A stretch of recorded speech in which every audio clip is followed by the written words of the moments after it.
They glance at this 75-year-old woman sitting on a creaking porch in Savannah, Georgia, and dismiss me as a relic of another century. They see the creases on my face, the tremor in my hands, and assume my words are nothing more than the fading echoes of a mind drifting into dusk. Let them think that.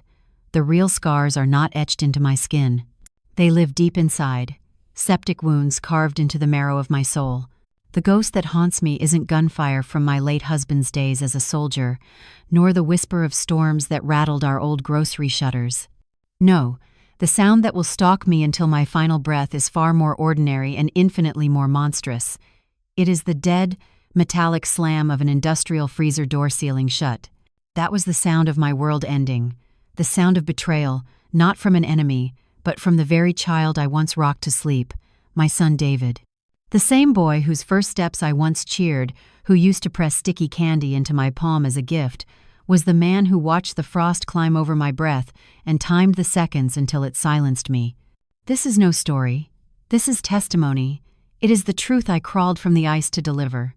We built our corner store together, brick by brick, ledger by ledger. I worked behind the counter. He handled the suppliers. We grew slowly but surely, pouring every spare penny back into shelves and savings. People joked I knew every coin in that till by heart. Then came the children, first David, then Clara, then Henry. From the beginning, David was drawn to business. At 10, he was already bargaining with neighborhood kids, once selling his old comic books for triple their worth. When I told him to give some money back, he flashed that grin and said, "But Mama," he agreed, "a deal is a deal." Back then, I brushed it off as wit. Now I see it as prophecy. That small flame of cunning grew unchecked. Years later, it consumed everything. You don't see the monster in your child until it's too late. Sometimes, a mother's hope blinds more than darkness ever could. The years went by, and what began as one modest corner shop blossomed into something far greater. Our store became a mini-mart, then a supermarket, and eventually a chain of 5 spread across central Georgia.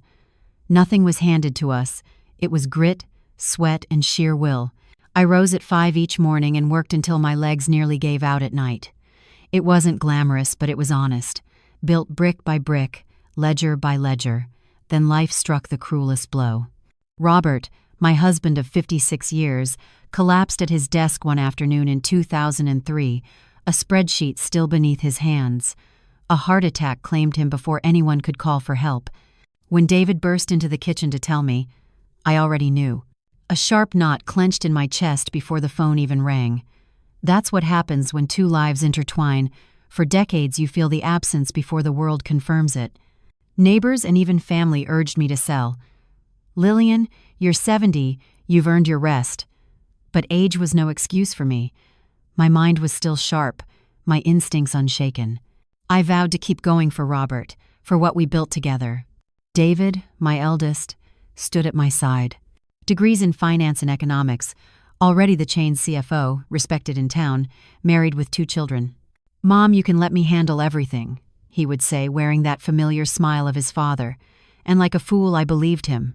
Those first months after Robert's passing nearly broke me the grief, the endless responsibilities, the empty house. Yet David reassured me daily, handling the accounts while I walked the aisles and greeted employees. I trusted him. But shadows creep in slowly. Missed reports, meetings behind closed doors, phone calls cut short when I entered the room. Small things I brushed off. I've always trusted too easily, especially my own blood. Who could have imagined that the boy I once taught to count coins would one day count the seconds of my heartbeat inside a freezing vault? It was a Tuesday. I visited the warehouse of our oldest store, a habit I kept once a month. David insisted on coming, said it was for my health, that I shouldn't be alone. Foolishly, I believed him. We were checking frozen stock with Susan, one of my longest-serving employees, when David pointed at the walk-in freezer. "Mom, there's a problem in here. Come take a look." I don't think the thermometer was right. At 74, I'd been inside hundreds of freezers over decades of running our stores, and this one felt sharper, hungrier. Susan and I stepped into the walk-in without hesitation, a space the size of a small classroom where we kept meats, ice cream, and frozen produce. Then came the shove. It was strong, deliberate. I stumbled forward and spun just in time to hear Susan's startled cry. In the doorway stood my son, David Mercer, or at least a version of him I'd never seen before. His eyes held a glint that was cold, calculating, almost feral. Before I could form words, the heavy door swung shut. The dull thud reverberated through the insulated walls like a drumbeat, sealing us inside. That sound still haunts me. It eclipsed every other noise of my life: the gunshot during the 1986 robbery, the screech of tires in the 1997 crash that nearly killed my daughter. This thud was worse because it was the sound of the deepest betrayal a person can endure. At first I thought it was a mistake. I banged on the door, shouting for help, but the air already felt sharp against my skin. I wore only a thin blouse, nothing to hold off the cold. Then his voice drifted through the steel. "I'm sorry, Mom. It's better this way. It'll be quick." His footsteps retreated. Time vanished.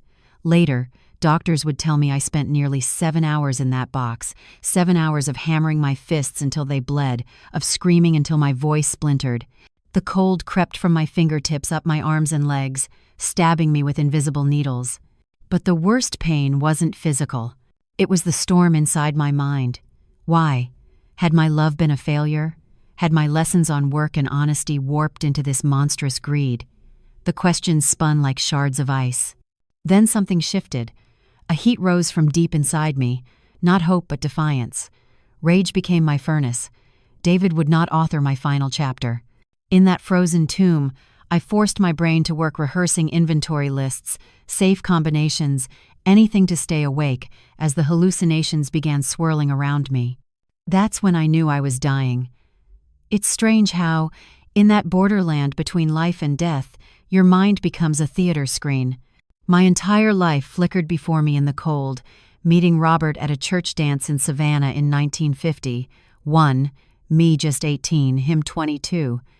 The day David was born, tiny and red, my hands shaking as I held him. Our first store on Whitaker Street. The move to Macon. The Christmas parties where the whole clan crowded our living room, laughter rising like hymnals. It all played like a film as my body grew heavier and slower. I was nearly unconscious when I heard a sound at the door. At first, I thought it was another hallucination, one more ghost come to taunt me. But then a shaft of light knifed through the darkness, and a startled scream cut the frozen air. It was Maria, the night cleaner. By sheer chance, she'd heard a moan I didn't even know I'd made as she passed with her cart of supplies. She opened the door. After that, my memories fracture: running feet, sirens, frantic voices, someone saying my core temperature was 82 degrees, doctors whispering about a miracle and an iron will to live. And then David's face, stepping into my hospital room. The surprise, the shock, the fear in his eyes when he saw me alive. To everyone else, he was the perfect son, doting at my bedside, insisting the freezer had closed by accident. He even wept for the news cameras. For 3 weeks I lay there, severe pneumonia, frostbite, heart strain. The staff called me stubborn, Robert's old nickname for me, stubborn as a mule. That stubbornness had kept me alive. But one night, thinking I slept, David leaned close and whispered, "Next time, there won't be a miracle, you stubborn old woman." I froze inside, but my face remained calm. I would not confront him yet. I pretended confusion, blamed my memory lapses on hypothermia. I needed time. I only understood the reason when my nephew Christopher, our quiet staff accountant, slipped into my room with a folder. "Aunt Lillian," he whispered, trembling, "I found strange things in the books. David's been siphoning money for years, and now with Uncle Robert gone. The papers showed transfers to shell companies, fake suppliers, millions bleeding out bit by bit. My own son was not just stealing, he was willing to kill me to hide it." Christopher's voice trembled when he placed the folder in my hands. "Aunt Lillian, there's more. I found a life insurance policy in your name. David is the sole beneficiary. It was signed just 3 weeks before the freezer incident. Lying there in that hospital bed, my body still aching from the frost that nearly ended me, something hardened inside. I didn't cry. I didn't despair. I decided to fight with patience, with intelligence, with the same precision that built our business from a single storefront to a regional chain. If David wanted me gone, I would live long enough to expose every rotten truth. Now, years later, I sit on this porch with a blue cooler at my feet, a deliberate reminder of what I survived. The woman who once stood behind a grocery counter, who raised 3 children believing she had taught them decency, who built 5 supermarkets across Georgia, nearly ended her life as a frozen corpse at the hands of her own son. But this story doesn't end in silence. What followed after my hospital stay is something few people know. How I feigned confusion, how I let David believe my memory was fading, how I used his arrogance, his underestimation, to my advantage. I won't call it revenge. Let's call it justice. Justice as cold as the freezer that was meant to be my tomb. But to understand why, you must know how it began. David was always clever. Teachers sang his praises at every conference. Even as a boy, he divided his allowance into jars, one for candy, one for toys, one for the future, as he proudly called it. At 18, without a word from me, he chose business and finance. "Mom, I'll help Dad turn our little store into something big," he'd promise with that grin that could light a room.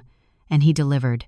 He modernized our systems, convinced Robert to open new stores, introduced computers before most of our neighbors had ever touched one. We applauded every step. By the mid-2000s, he was already running the numbers. Robert boasted about him constantly. The boy has his mother's sense for business. I was so proud.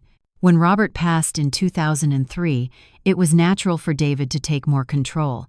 I could have sold, but why throw away 50 years of sweat? David assured me, "Mom, let me handle the heavy lifting. You just enjoy the rewards." And like a fool, I believed him. At first it felt like a relief. Robert's absence was a wound too raw, too consuming, and I didn't have the headspace for ledgers or supplier negotiations. So I let David take the reins while I stayed where I was happiest on the store floor, chatting with customers, listening to their stories. The first signs that something was wrong came quietly, about 8 months after Robert's death. Subtle things, the sort you only notice in hindsight. David began postponing our weekly meetings about the company's numbers. "I'm swamped, Mom. Let me get everything organized. We'll review it properly next week." Always a different excuse. When he finally did sit down with me, the reports were shorter, stripped of detail. "I simplified it so you wouldn't get tired," he said, as if I were some frail old woman who couldn't grasp a balance sheet. Me who had tracked every penny for 45 years. Still, I swallowed my pride. He was my son, after all, surely only trying to protect me. But late at night, in the solitude of our house, doubt sprouted like a bitter weed. Sitting in Robert's old armchair, clutching a cushion as though it were him, I questioned myself.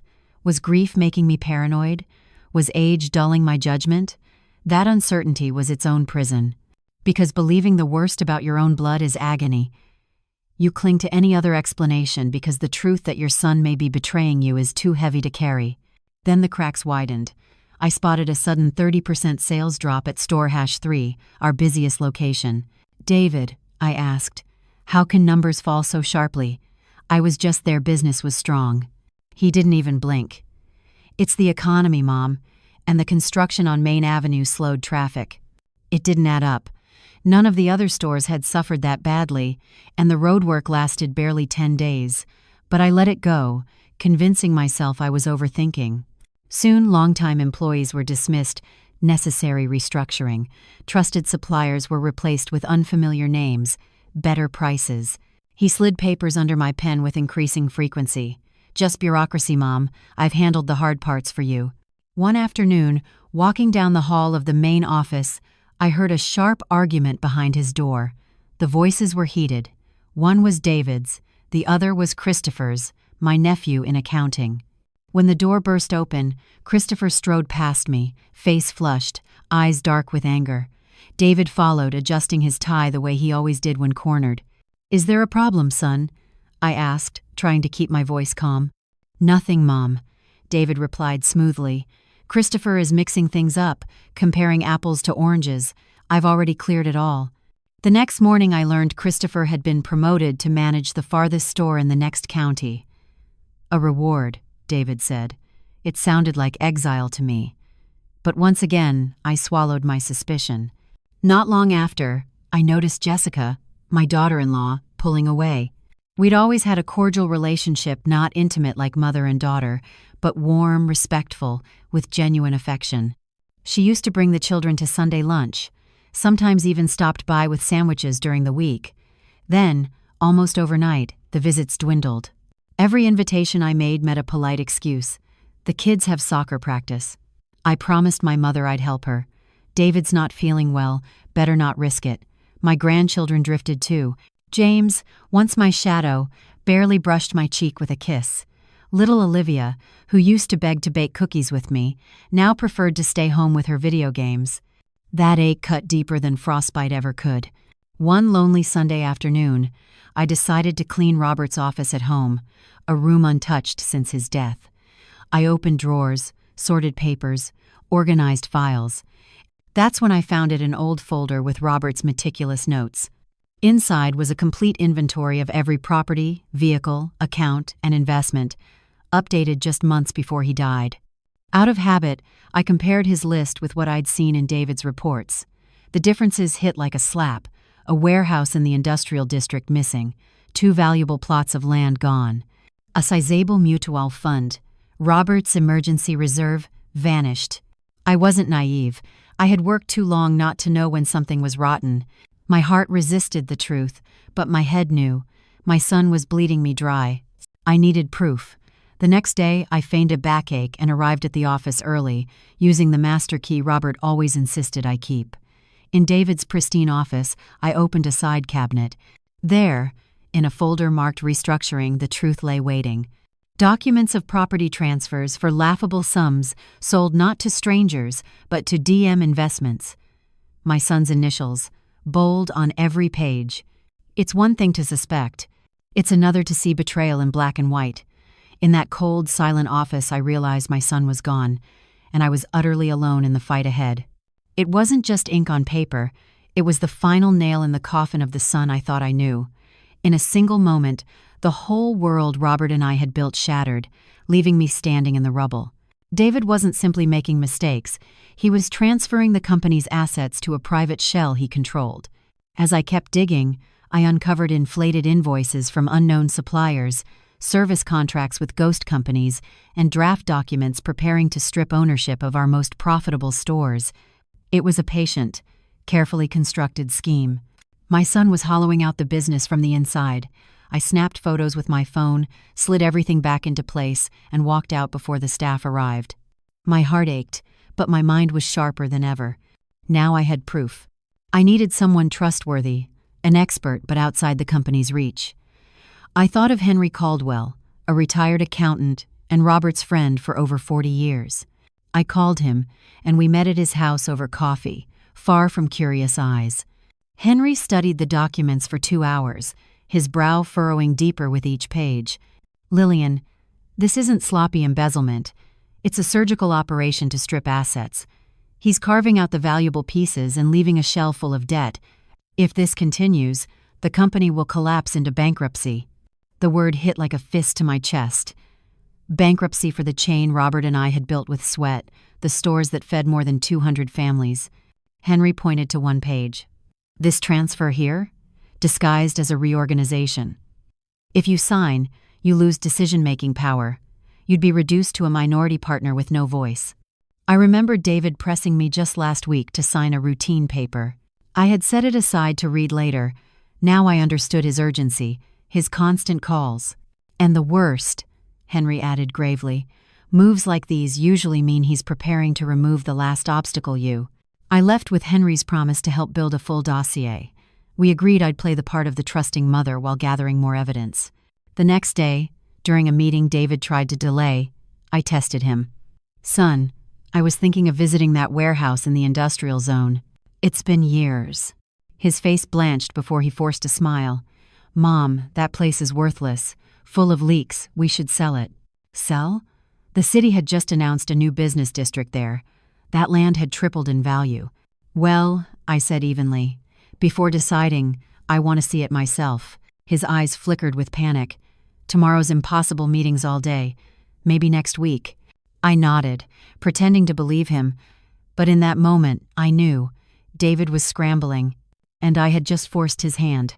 "You've worked your whole life, Mom," David said one afternoon, his tone syrupy. "You look tired. Let me help." The next day, he announced without asking that he'd scheduled a neurologist appointment for me. I'm worried, Mom. You've been forgetting things, mixing up dates. It's normal with age, but let's get it checked. Fury burned through me. He was laying the groundwork to declare me incompetent, to claim I had dementia. My mind was clear, too clear for his liking.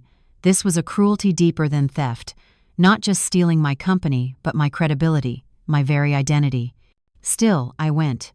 The doctor, a young stranger, asked odd questions, simple memory tests. In the end, he murmured about concerning signs and recommended more evaluations, suggesting I leave the financial burdens to the younger generation. Outside, David beamed. See, Mom? No shame in slowing down. I'll handle everything. You just enjoy life now. That night I didn't sleep. My son wasn't only robbing me, he was constructing a narrative that I was unfit to manage my own life. What came next? A guardianship? Being locked away?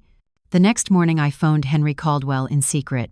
When I told him about the appointment, he was alarmed. Lillian, he's building an incompetency case. Document everything. Henry handed me a tiny recorder small enough to hide in my purse. Record conversations, papers, anything strange. We'll need evidence. At home, the manipulation escalated. Objects shifted places. Notes vanished.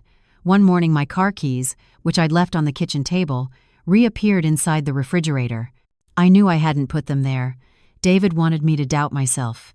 I began photographing rooms before leaving them, proof for my own sanity. Meanwhile, Jessica and the children stayed distant.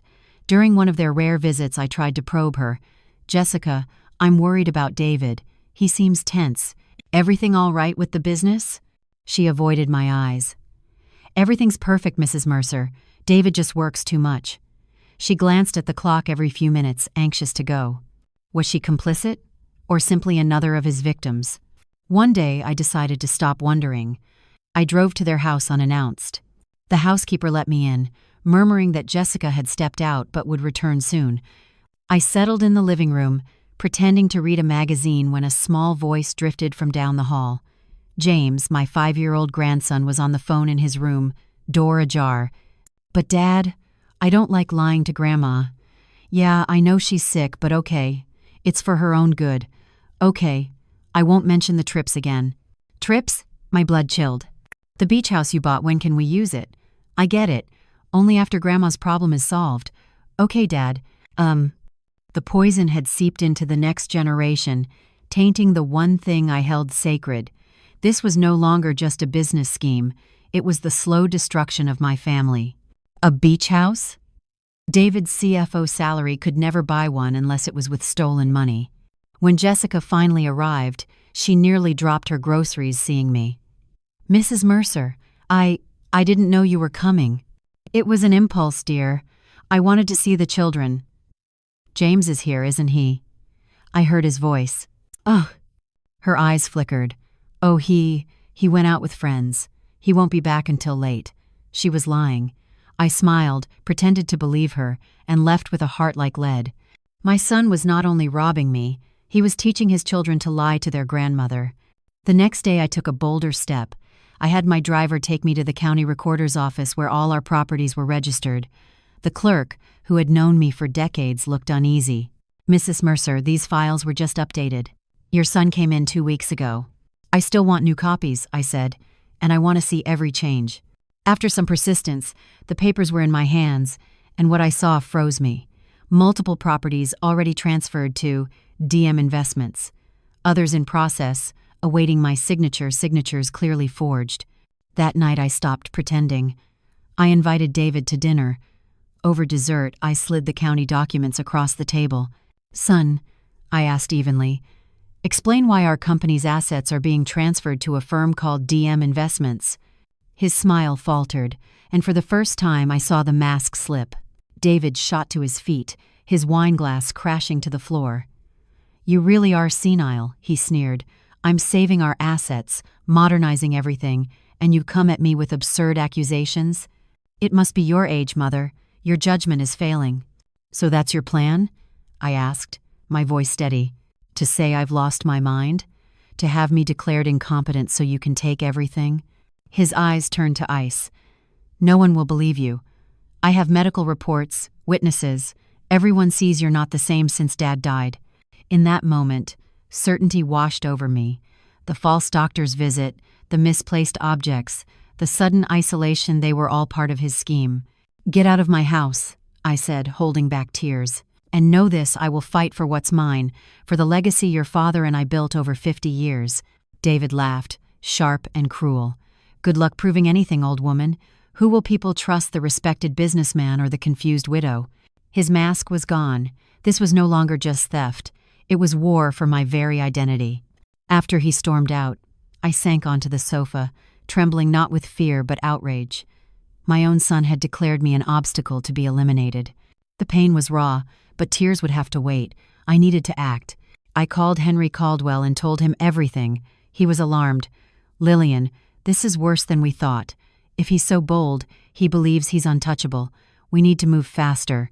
We agreed to meet early the next morning to define our next steps. That night I checked every door and window twice.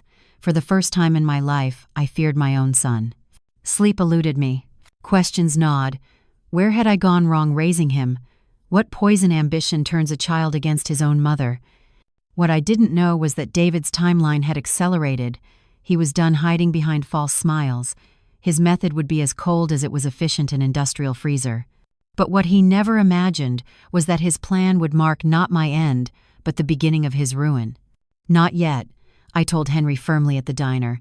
"First, I want to confront David in front of the entire board. I want every director to see the evidence with their own eyes. Only then will we go to the authorities." We agreed the next board meeting, 3 days away, would be the perfect stage. All the directors, managers, and the fiscal council would be present, including Christopher, my nephew, who had risked much to get me internal documents, though David had demoted him after growing suspicious. I left that diner with a weight in my chest, a mixture of resolve and sorrow. I was preparing to expose my own son before dozens of people. There was no triumph in it, only the bitter clarity of necessity. But David was always one step ahead. To this day, I don't know how he learned of our investigation. Perhaps someone saw me with Henry. Perhaps he sensed my changed demeanor. Or perhaps, painful as it is, Christopher let something slip. Whatever the cause, David struck first. The morning before the meeting, he called me early. His voice was soft, almost apologetic, such a contrast to his sneers days earlier. "Mom, we need to talk. I've been reflecting. You were right about many things. I've been arrogant, blind. Can we meet?" Suspicion flared, but I feigned calm. "It's good you see that, son. Yes, we should talk." "I was thinking," he continued, sugar dripping from every word. "Could you come to the main store this afternoon? There are issues in the warehouse stock only you can resolve. Afterwards, we'll have coffee and talk calmly." The warehouse. My gut clenched. Why there? Still, I couldn't outright refuse without raising his suspicion. "All right," I lied smoothly. "I can stop by around 3, though I won't have long. I have a commitment." "Perfect," he replied too quickly. "I'll meet you at the warehouse entrance." As soon as we hung up, I called Henry. He didn't hesitate. "Lillian, don't go alone. Keep your phone on, open line with me. This reeks of a trap." I agreed and asked Susan, our loyal employee of 20 years, to accompany me. At 3 sharp, I parked at our flagship store. Beyond its bustling aisles loomed the old brick warehouse, expanded over decades, standing like a silent witness to our family's history. David was waiting for me at the warehouse entrance, exactly as promised. He looked relaxed, even smiling, his blue shirt sleeves rolled to the elbows, his hands-on work look. When he noticed Susan at my side, a flicker of irritation flashed across his face before vanishing. "Mom, you didn't need to bring help. This is just a quick check." "Susan knows the stock better than anyone," I answered lightly. "I thought it would be useful to have her here." He hesitated, then forced a smile. "Sure, the more opinions the better." We stepped inside the cavernous warehouse. Tall shelves stretched to the ceiling, stacked with boxes and sacks. The smell of cardboard, cleaning products, and a faint hint of ripe fruit filled the air. Industrial fans hummed overhead, scattering stray papers. David launched into a rehearsed speech about logistics and efficiency, things I knew by heart. He was stalling. Susan caught my eye, sensing it too. After 20 minutes, we reached the back, where 3 massive walk-in freezers loomed: dairy and deli, produce, and the largest meats and frozen goods. "The main problem is here," David said, gesturing at the biggest unit. "Boxes are being stacked haphazardly, categories mixed. Things expire unseen." I peered through the small glass window. Shelves lined with boxes looked orderly enough, but I nodded. "Let's take a look then." I adjusted my light sweater. David swung the heavy door open. A plume of icy vapor rolled out, meeting the warmer warehouse air. "You first," he said smoothly. We stepped inside, me leading, Susan just behind. The cold hit like a wave. I had barely crossed the threshold when a hard shove sent me stumbling forward. Susan cried out. I spun around in time to see my son's face cold, calculating, a stranger. The door slammed shut with a dull, final thud. That sound was more than a door closing. It was the sound of a son severing the bond with his mother. The lights flickered and died, leaving only a weak emergency glow. I rushed to the door, Susan beside me. Through the small window, David's expression was no longer polite, just satisfied. He raised his phone to the glass. "Sorry, Mom. It's better this way. Quicker. Less suffering." The thermometer read 0 degrees Fahrenheit, cold enough to kill in hours, especially someone my age. "Oh my God, he's crazy," Susan cried, pounding the door. "Help, somebody help us." Through the glass I saw David shrug, slip his phone into his pocket, and stroll away. The last image burned into my mind. My son whistling as if leaving work on an ordinary day. Then he flicked off the main lights. "That means no one will come by," Susan whispered, already shivering. "This area is isolated after 5. I glanced at my watch, 3:42 p.m. We would need to last until morning, more than 15 hours in a steel coffin of ice. Practically impossible. "We have to find another way out," I said, forcing calm. We ran our hands along the walls, searched for any maintenance hatch or emergency release. Nothing. The inner safety button had been disabled, another sign David had planned everything. "No signal," Susan said, showing her phone. I checked mine too, dead. The call I'd left open with Henry had cut off the moment we entered. We were completely sealed off. Somewhere outside, David was probably rehearsing his alibi. "Mrs. Mercer, what are we going to do?" Susan asked, teeth chattering. She wore only a thin uniform, no protection from this cold. "First we stay warm," I ordered, thinking fast. We scavenged cardboard boxes, packing wrap, anything. We lined the floor, wrapped ourselves, built a corner between 2 shelves, and huddled together for body heat.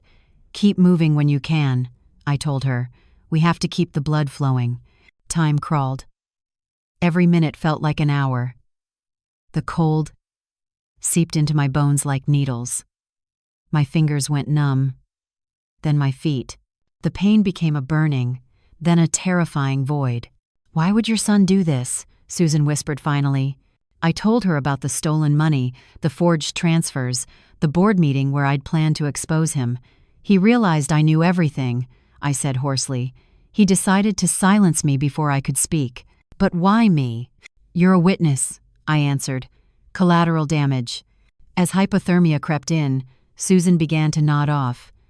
"Don't sleep," I shouted, shaking her. "If you fall asleep, you won't wake up." We started singing children's rhymes, anything to keep our minds alive. Every so often we forced ourselves to stand and shuffle, even though each movement was agony.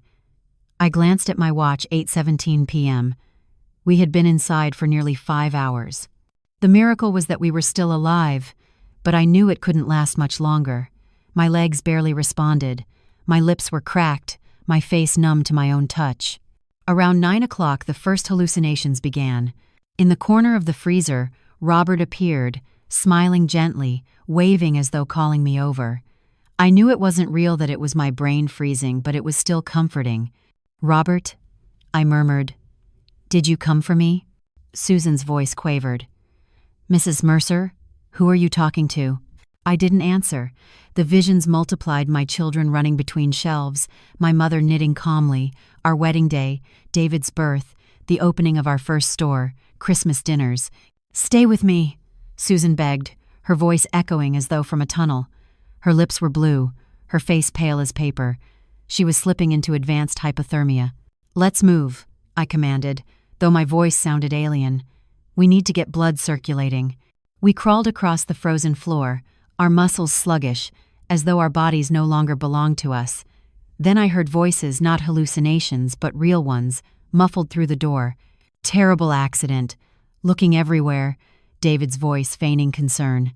"My mother and an employee have been missing since this afternoon. I've already called the police." Another voice asked, "Why would they be in the warehouse?" "My mother likes to check stock. She's been confused lately." The voices faded. I pounded on the door with what strength I had left, screamed until my throat burned. The walls were too thick. David was directing the search away from us. I crawled back to our cardboard corner. Susan was nearly catatonic, answering only with grunts. My own consciousness flickered. The urge to close my eyes was overwhelming. "I'm not going to die like this," I whispered. "I won't give David that satisfaction." I found a loose pipe and struck a metal shelf in a steady rhythm. 3 short taps, 3 long, 3 short, the SOS of Morse code. Hours passed, 10 p.m., 11 midnight. I felt nothing now but a vast numbness. Susan lay motionless, eyes closed.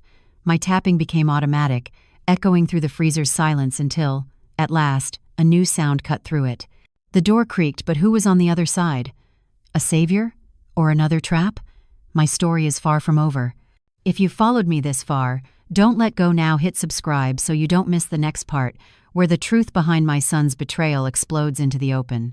At first, I thought it was another hallucination. But then I saw it, the handle moving slightly. Someone was on the other side. Summoning my last scraps of strength, I screamed, "Help! We're in here!" The door swung open. A rush of air less cold than the freezer felt almost warm against my skin. Silhouetted in the doorway, framed by the dim hallway light, stood a woman with a cart of cleaning supplies. It was Maria from the night cleaning crew, a miracle arriving in the most ordinary form. "Oh my God!" she cried when she saw us. "Help! There are people in here." The next few minutes were a blur, shouting, footsteps, blankets wrapped around us, the painful sting of warmth creeping back into our bodies. I remember the shock of the normal warehouse air, the brightness hurting my eyes. How did you find us?" I managed to ask as we waited for the ambulance. "I heard a weird tapping," Maria said. "No one should be here at this hour." I followed the sound to the freezer. My improvised Morse code had saved our lives. If I had stopped just minutes earlier, I don't want to imagine the outcome. When the ambulance arrived, my body temperature was only 82 degrees. Susan's was even lower. "It was a very close call," one paramedic muttered. "Another hour and—" He didn't finish. Through the chaos, I saw David arrive, running, his expression perfectly staged: shock, concern, relief. But his eyes betrayed him. No warmth, only calculation. "Mom, thank God they found you," he said. "We were looking everywhere." When our eyes met, something in me froze harder than the ice around us. He saw it too, because he took a step back, as if struck. "Monster," I whispered before they lifted me into the ambulance. The next hours blurred sirens, IVs, thermal blankets. David appeared at the hospital the next day, flowers in hand, telling everyone it was a tragic accident, feigning outrage at a supposed safety failure. Only Susan and I knew the truth. And when he bent close, smiling for the hallway cameras, he hissed, "Next time, there won't be a miracle." Right then, my love for him froze solid. He thought he had a victim. He had created an enemy. The man standing at my bedside wasn't my son anymore. He was just a criminal who happened to share my blood. And criminals, I'd learned over 50 years in business, always make mistakes. His was believing he'd left me broken. In that moment, he had created his worst enemy. A mother's love can endure almost anything, but it has limits. And when it shatters, what replaces it is harder, colder. Lying there in that hospital bed, with machines beeping steadily, the pain of betrayal transformed inside me. It crystallized from searing grief into a purpose sharp as glass. I wasn't simply a wounded mother anymore. I was a guardian of everything Robert and I had built. The love I once carried for David froze and shattered in that freezer. What remained wasn't hate, it was justice. Justice for Robert, for our employees, for Susan, and yes, for myself. David thought he had won, that I was too weak to fight. What he didn't know was that the cold had burned away every trace of sentimentality. What was left was a calm, patient determination. He wanted war. He would get war. Still lying in recovery, I learned more about our miraculous rescue. Maria, the night cleaner who found us, confessed she wasn't even supposed to be in that wing of the warehouse. She usually handled only the store and offices. But that night, a coworker called in sick, and she was reassigned. "It was God who put me there, Mrs. Mercer," she whispered, clutching my hand. "I heard little taps, thought it was a mouse, but something told me to check." Oh. If not for that chance absence, Maria's intuition, and my stubborn Morse code, Susan and I would have been corpses by morning, written off as a tragic accident. Dr. Paul, the ICU physician, explained the miracle clinically. When you arrived, your core temperature was 82 degrees. Deep hypothermia like that is usually fatal, especially at your age. Below 86, the body begins shutting down heart, lungs, even metabolism. It mimics hibernation. Most never wake up. He studied me with disbelief. "The fact you stayed conscious that long? That's not normal resilience. That's sheer willpower." I smiled faintly. "No, doctor. That's stubbornness. Pure Mercer stubbornness. Since I was a girl, people said I was hard-headed, the one who wouldn't quit even when others did. Robert used to laugh and say I'd live to be 120 just to spite the statistics.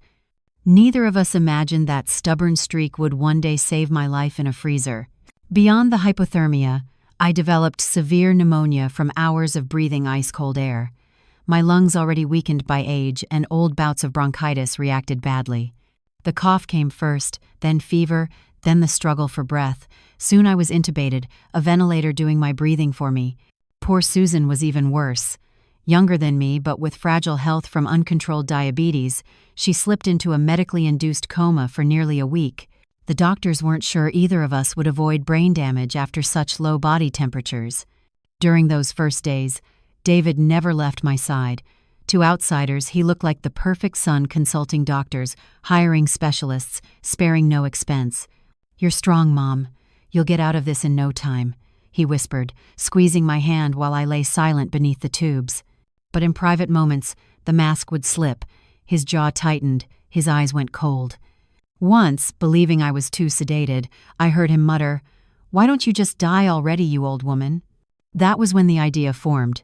If he thought I was incapacitated, I would let him believe it. I began pretending to be heavier, slower, my eyelids drooping when he entered. My breathing deepened, feigned confusion clouding my gaze. 5 days later, they removed the tube. My voice came out hoarse, but I could speak. Dr. Paul asked me orientation questions. "What day is it, Mrs. Mercer?" I blinked, furrowed my brow. I'm not sure. Tuesday? It was Friday. "And do you remember what happened?" he asked. I looked at David, then back at the doctor. I remember. Cold. Darkness. But how I got there. I shook my head slowly. David visibly relaxed, a faint smile curling his lips. Dr. Paul explained temporary amnesia was common after severe hypothermia. I nearly smiled too because David thought his plan was working. Sophia, always the emotional one, stood at the foot of my hospital bed with tears streaming down her face. "Mom, how awful. How could this have happened? You were always so careful." "I don't know, dear," I replied weakly. "I remember checking something in the warehouse, then just the cold." Daniel, my youngest, looked from David to me with a furrowed brow. "But that freezer door, doesn't it have a safety mechanism? How did it lock with you inside?" "Apparently it was faulty," David answered smoothly before I could speak. "I've already opened an internal investigation. We're going to sue the manufacturer. Pure negligence." Daniel didn't look convinced, but he didn't press. He's always been the most perceptive of my children, quick to catch what's left unsaid. I would have to tread carefully, not only to keep the truth hidden until the right time, but to protect him from David, who would see any hint of suspicion as a threat. As the pneumonia eased under antibiotics and the weakness of hypothermia slowly receded, I began the second phase of my plan, gathering evidence. I needed someone inside the hospital I could trust. I watched the staff closely, looking for the right person. My instincts settled on Linda, a night nurse with kind but sharp eyes. Once, I caught her watching David with the same quiet suspicion I felt. One night, as she checked my vitals, I whispered, "Linda, I need to tell you something, but you must swear it stays between us. You can talk, Mrs. Mercer. I'm discreet. I haven't lost my memory, I said. I remember exactly how I ended up in that freezer. My son David locked me in there on purpose. Linda didn't gasp. She only nodded, confirming her own suspicions. I knew something was off. I once heard him whisper something strange to you, thinking you were asleep.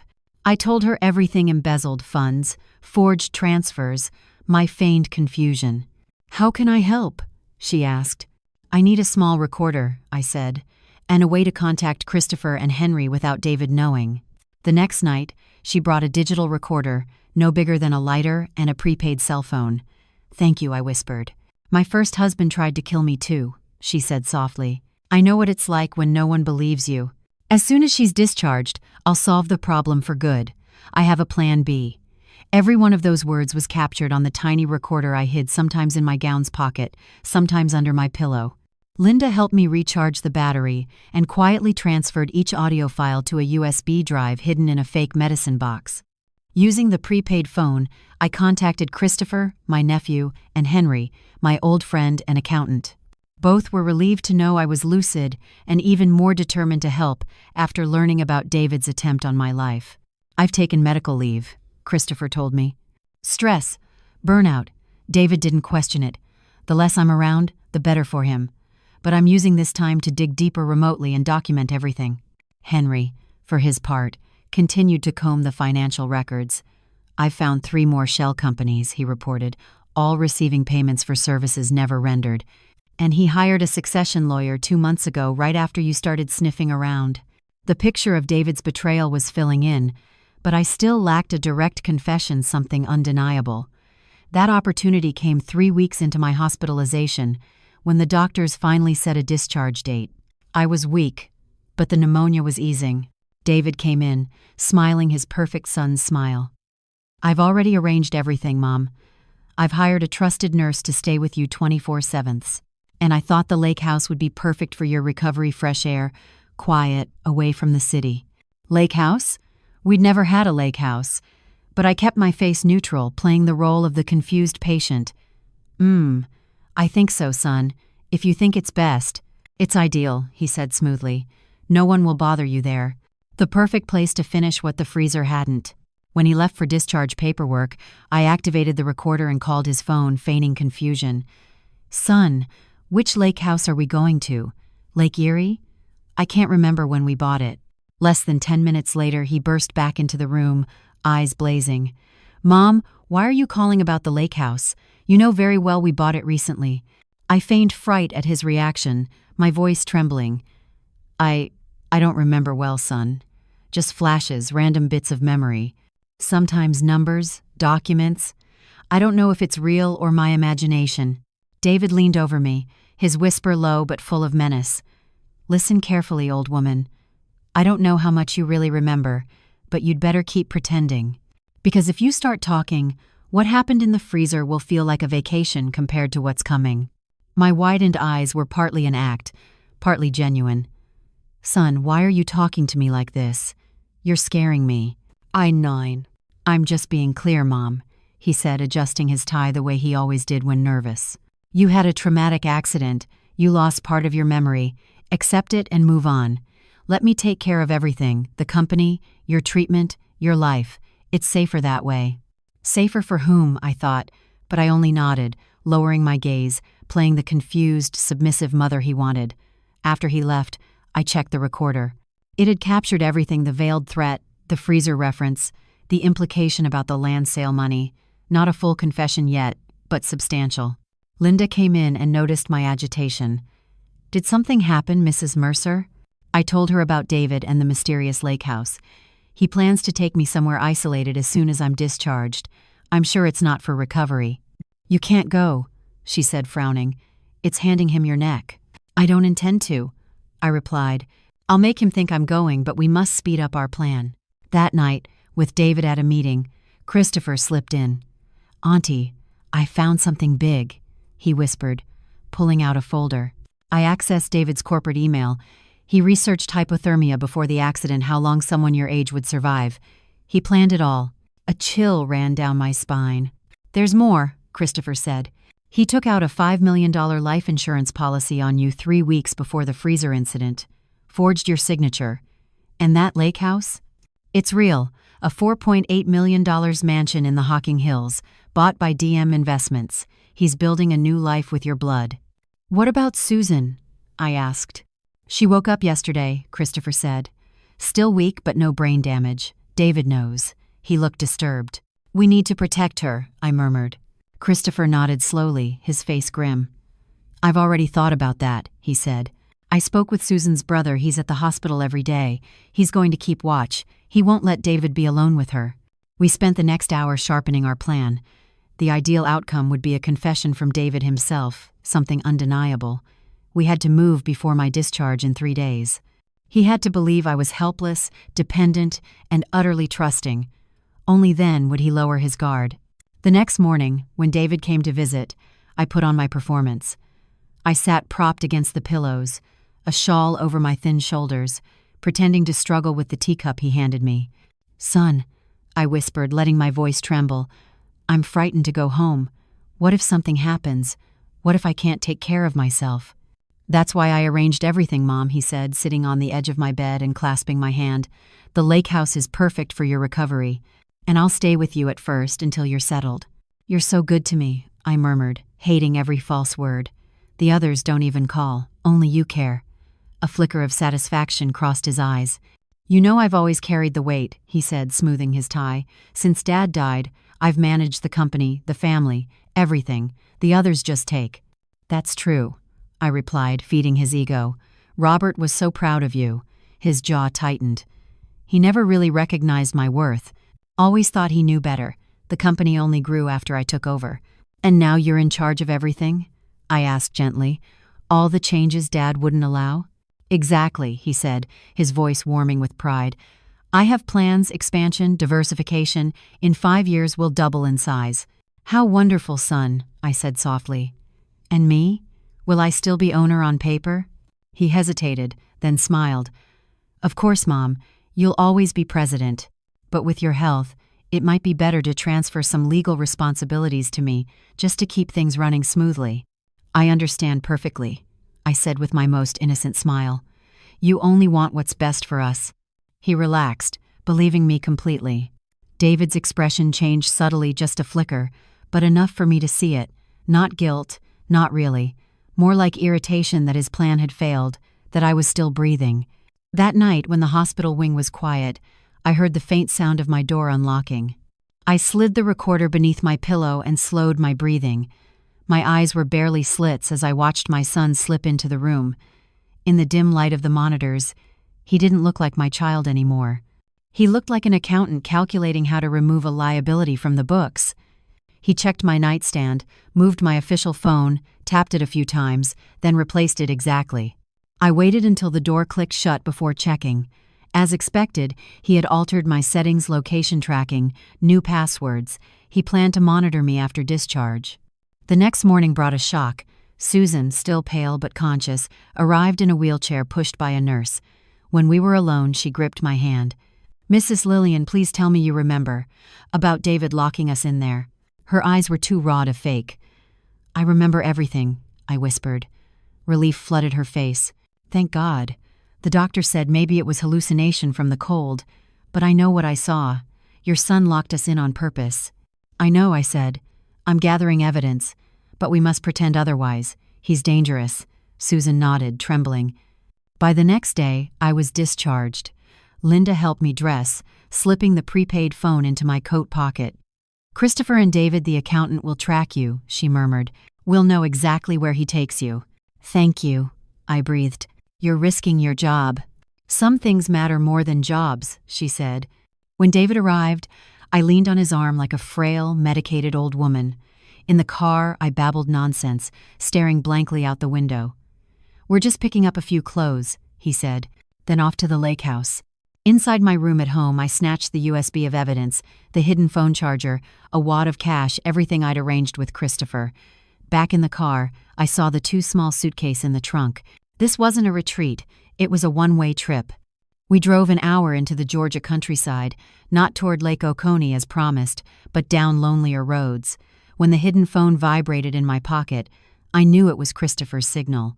Henry and Christopher were following us from a safe distance, headlights kept low so as not to be noticed. The plan was still working. After another hour of driving, David Mercer suddenly turned off the state highway onto a narrow dirt road outside of Savannah. The potholes jolted me in my seat, waking me from my supposed nap. "Where are we, son?" I asked, feigning confusion. "I don't remember this road to the lake." "It's a shortcut, Mom," he replied without looking at me. "Avoids the traffic on the main highway." More lies. We rolled deeper into rural Chatham County, on roads I didn't recognize. My heart pounded, but my face stayed placid. After 20 minutes of ruts and dust, we arrived at a neglected property, an old pecan farm with a crumbling main house and several leaning sheds. Nothing but fields and pines around us. "What is this place?" I asked, letting a hint of my real fear show. "This doesn't look like a lake house." David killed the engine. His face no longer wore the mask of the concerned son. It was cold, calculating, almost inhuman. "You know, Mom," he began in a strangely calm voice, "I underestimated you. At 74, I thought 2 hours in that freezer would be enough. But you were always too stubborn to die, weren't you?" A chill ran through me. For the first time, he'd openly admitted it. The recorder hidden in my pocket was on, capturing every word. "What are you talking about, son?" I asked, buying time. "You brought me here to recover, right?" He laughed a dry, humorless laugh. "Let's stop the act, Mom. That little slip at the hospital about the industrial land gave you away. You remember everything, including me closing that door." I straightened my shoulders, dropping the frail old woman posture. "And you were willing to kill your own mother for money. What would Robert say if he saw what you've become?" "Don't bring Dad into this," he snapped. "He always underestimated me. I have vision. I can make this company bigger. At the cost of theft, fraud, and murder." I finished. Outside, headlights cut across the field, several cars racing up the dirt road toward the abandoned farm. David's smug expression faltered. My trap was springing shut. David's expression shifted instantly, panic, replacing arrogance. "Who?" he stammered. "Oh, I forgot to mention," I said, calm and cold. "I've recorded every word of our conversation since we left the hospital, not just today, weeks of recordings, every threat, every slip. And my allies have been following in real time, including the police." Headlights multiplied outside. 2 cruisers, Christopher's sedan, and the familiar SUV of Sheriff Thompson, an old friend I'd quietly trusted with the truth. "You wouldn't," David muttered, half to himself. "You wouldn't hand your own son to the police." "My son?" My voice trembled with pain, sharpened into steel. "Died the moment you shut that freezer door. What's left sitting across from me now is a criminal wearing his face." The cruisers blocked the dirt road. David stared at me once more, not with rage, but with something closer to reluctant respect. "You were always sharper than I thought." "No," I answered, tears stinging at last. "You were more foolish than I imagined. You thought age meant weakness, but you should never underestimate a stubborn old woman with nothing left to lose." The officers moved in. Sheriff Thompson's eyes caught mine, steady and grim. David didn't resist when the cuffs clicked around his wrists. He gave me one final look, and for the briefest moment, I saw the boy he once was. Then he was led away, swallowed into the flashing red and blue. Justice had come, but there was no triumph in it, only loss. The days after blurred into interviews, evidence reviews, and endless paperwork. Christopher brought more files, strengthening the case. Ethan Park, the accountant, handled the forensic audits, and the rest of the family— oh, the heartbreak. Sophia wept uncontrollably when she learned the truth. Daniel was silent for hours, then hugged me so fiercely I thought he'd crush my ribs. "How could he, Mom?" he whispered. I had no answer. In town, whispers spread. At the supermarket checkout, in the hair salon, even in church pews. Poor Mrs. Mercer, betrayed by her own son. But pity was never my identity. I had built Mercer Markets beside Robert with grit and sleepless nights. I would not let it crumble under scandal. 2 months later, frail lungs still scarred from pneumonia, I put on my shawl and told Christopher and David, "I'm going back." "Are you sure, Mrs. Mercer?" David asked gently. "I'll rest when I'm dead," I said, standing straighter.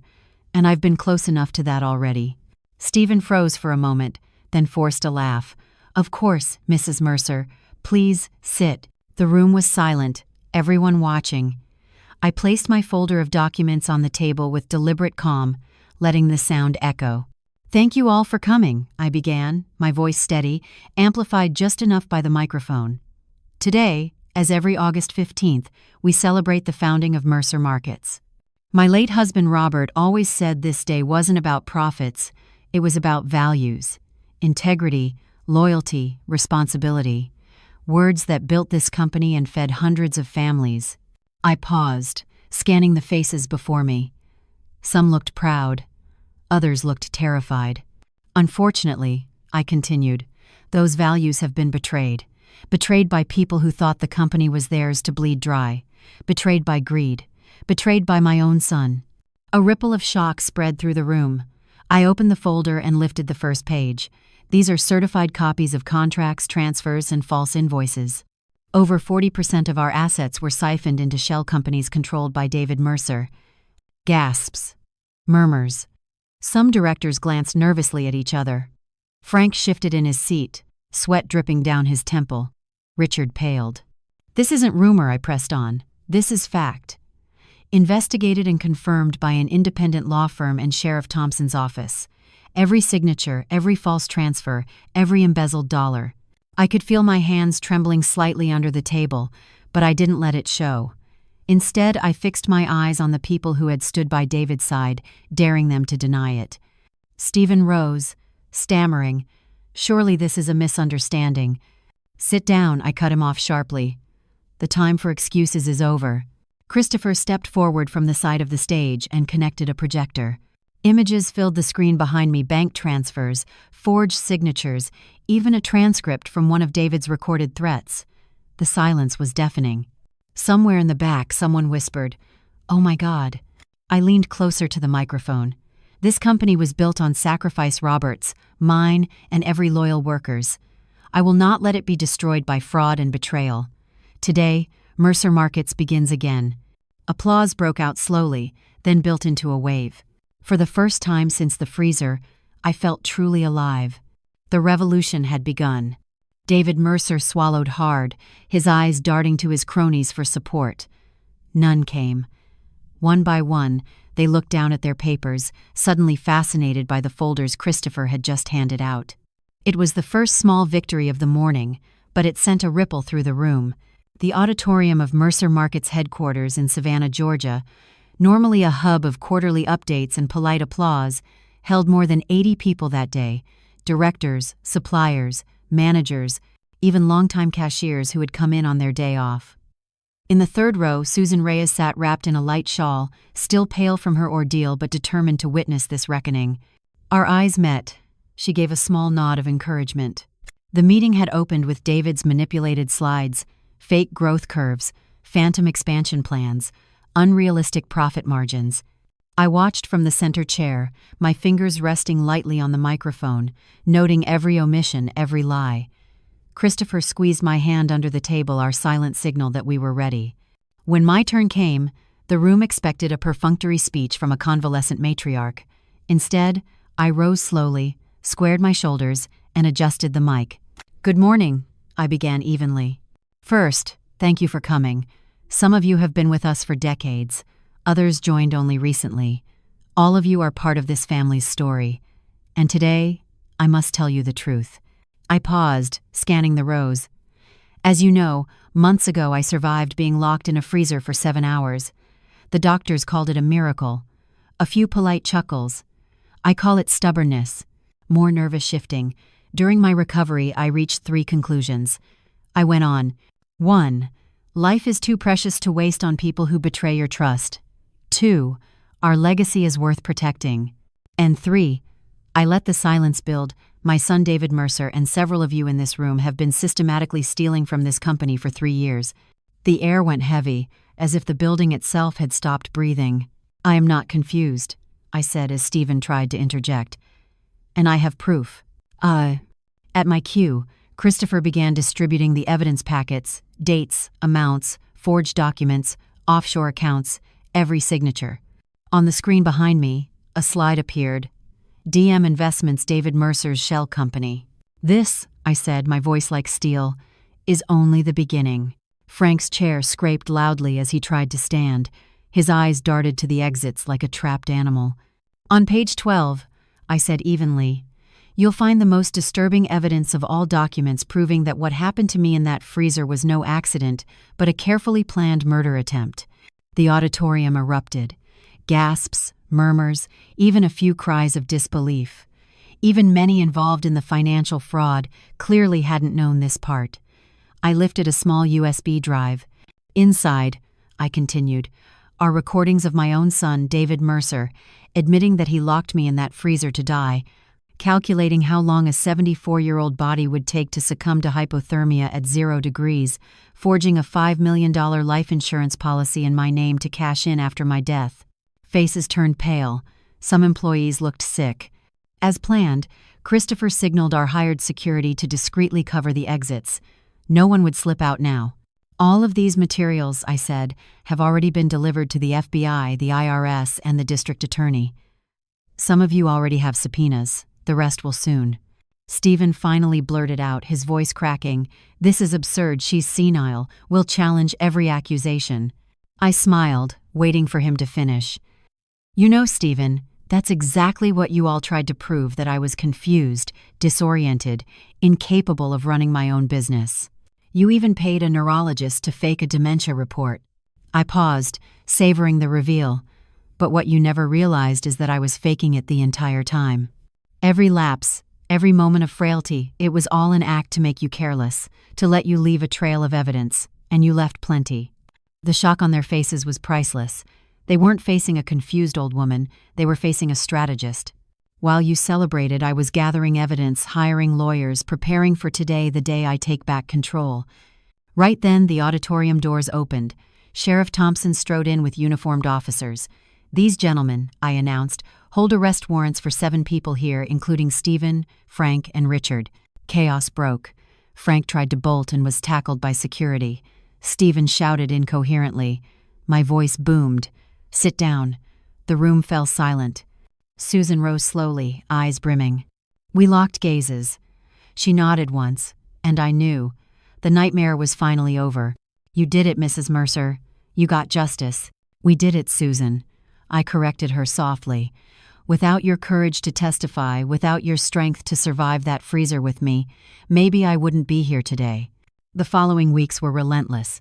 Endless meetings with lawyers, auditors, and newly appointed managers.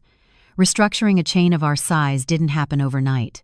There was resistance, sabotage, attempts to shred or corrupt evidence, but we were ready for all of it. The criminal case against David advanced quickly under the weight of overwhelming proof. He was sentenced to 30 years for attempted murder, plus 12 more for financial crimes. The other directors received lesser but still heavy sentences. In one of the rare visits I made to him at Chatham County Jail before the trial, I tried to find in the handcuffed man before me some trace of the boy I raised. I found nothing. It was like staring at a stranger. The legal battle may have ended, but this was my final, private verdict. There was no victory here, only the deep, aching grief of a mother mourning a son who was lost long before he was booked into a cell. Why? Was the only thing I could ask. He looked at me with empty eyes. Because it was easier than waiting for you to die naturally. Because I wanted total control. Because I thought I deserved more than crumbs from the empire I helped build. Crumbs? I repeated. You would have inherited everything, David. It was only a matter of time. Time? He laughed bitterly. You're like one of those giant tortoises, Mom. You'd live to be 100. I'm already 55. When was my turn ever going to come? I left that visit with a heavy heart, but a renewed certainty that I had done what needed to be done. My son made his choices. I had made mine. In the months that followed, I threw myself completely into restoring Mercer Markets. We promoted loyal employees. We brought back talent who had been pushed out. We installed safeguards so nothing like this could happen again. Sophia and Daniel came down to Savannah to help. Sales slowly climbed. Trust was rebuilt. A year later, at the chain's recovery celebration, Christopher, now officially our CFO, found me at a back table, a glass of bourbon in my hand. What are you thinking about, Aunt Lillian? He asked. How close I came to dying in that freezer, I replied, glancing at the small blue cooler I keep on my office shelf as a reminder. And how alive I feel now. I did it because it was the right thing to do. Christopher smiled, raising his glass in a silent toast. I returned the gesture, feeling a peace I hadn't known in years. Today, at 79, I still walk into the office most mornings. Not with the same drive as in my 40s, perhaps, but with a steady presence that everyone notices. I've delegated much, built a competent and honest board, and put in place a proper succession plan. Still, I remain watchful. People often ask me the same question: how I survived those endless hours in the freezer, how I found the strength to confront my own son, how I rebuilt a company nearly gutted by betrayal at an age when most would have long since retired. The truth isn't glamorous. There was no miracle, no superhuman courage. There was only persistence. In that freezer, I endured minute by minute breathing, calculating, refusing to let despair win. In exposing David, I worked day by day, gathering evidence, not letting grief blind me. In saving the company, I moved week by week, repairing what was broken and restoring what could still stand. That is the secret stubborn persistence, my lifelong companion, and perhaps that's the most important legacy I can leave. When life locks you in a freezer at 0 degrees, you have only 2 choices: surrender to the cold or fight for the right to feel the sun again. I've told you my story, the betrayal, the freezer, the fight for justice. Now I want to hear yours. Leave me a comment below. What would you say to a woman who stood against her own son to protect her dignity and legacy? Your words mean more than you think. And remember, life will test you in ways you never expect when it does. Don't surrender. Stand firm, protect your values, and never underestimate the strength inside you.